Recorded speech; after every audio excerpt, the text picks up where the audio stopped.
Chandrayaan 3 propulsion module और lander से अलग हो चुका है। इस वक्त की बड़ी खबर और इसकी पुष्टि खुद इसरो की तरफ से कर दी गई। इसरो ने ट्वीट करके इसकी पुष्टि की है और इसरो के मुताबिक दोपहर 1:15 पर चंद्रयान 2 प्रोपल्शन मॉड्यूल से अलग हुआ। चंद्रयान के विक्रम लैंडर को चांद की सतह पर उतरने की आखिरी 100 किलोमीटर की यात्रा खुद ही तय करनी पड़ी है और साथ ही ऊंचाई भी कम करनी है। तो ये एक बहुत बड़ी खबर है। जिस तरीके से चंद्रयान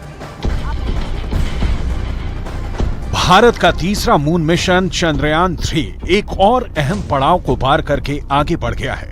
दोपहर 1:15 पर 2 हिस्सों में बटा चंद्रयान 3 यानी चंद्रयान 3 के साथ गया विक्रम लैंडर प्रोपल्शन मॉड्यूल से सफलतापूर्वक अलग हो गया है। इसरो ने ट्वीट कर लिखा, यहां तक की सवारी के लिए धन्यवाद दोस्त। लैंडर मॉड्यूल प्रोपल्शन मॉड्यूल से अलग कर दिया गया है।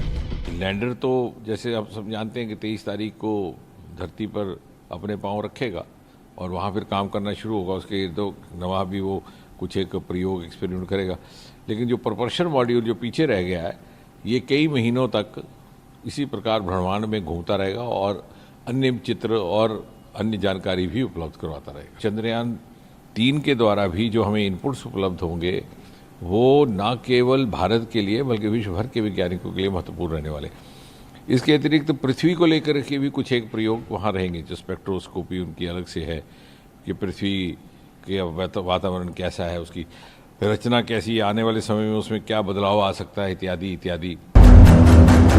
अब चंद्रयान के विक्रम लैंडर को चांद की सतह पर उतरने की आखिरी 100 किलोमीटर की यात्रा खुद करनी होगी और साथ ही साथ ऊंचाई भी कम करनी होगी।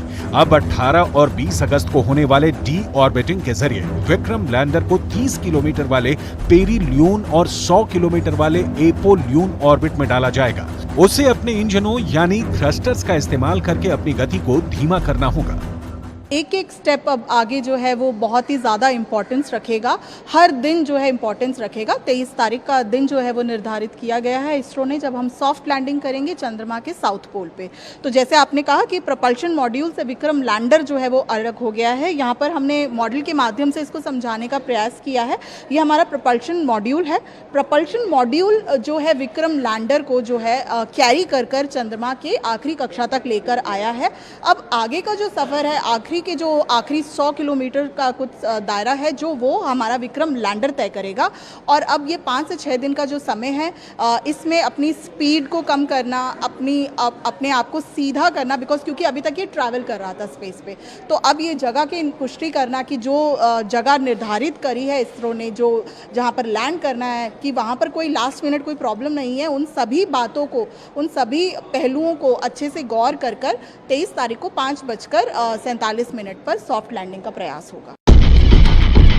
एक बार जब विक्रम लैंडर को 30 किलोमीटर इंटू 100 किलोमीटर की ऑर्बिट मिल जाएगी, तब शुरू होगा इसरो के लिए सबसे कठिन चरण यानी सॉफ्ट लैंडिंग। 30 किलोमीटर की दूरी पर आने के बाद विक्रम की गति को कम करेंगे।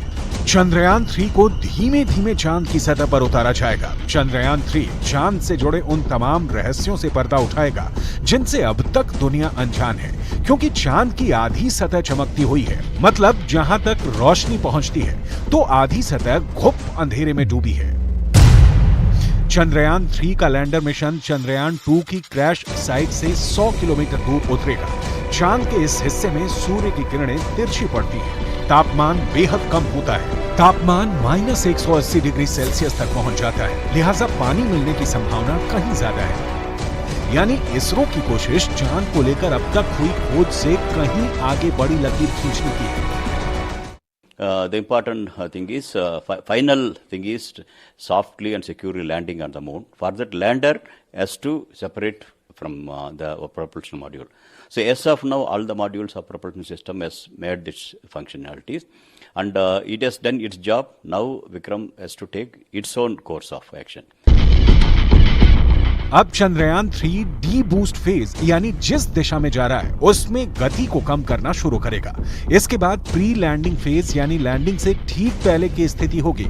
यहां से चांद पर सॉफ्ट लैंडिंग की तैयारी शुरू की जाएगी। इसके बाद लैंडर को चांद पर सॉफ्ट लैंडिंग कराई जाएगी।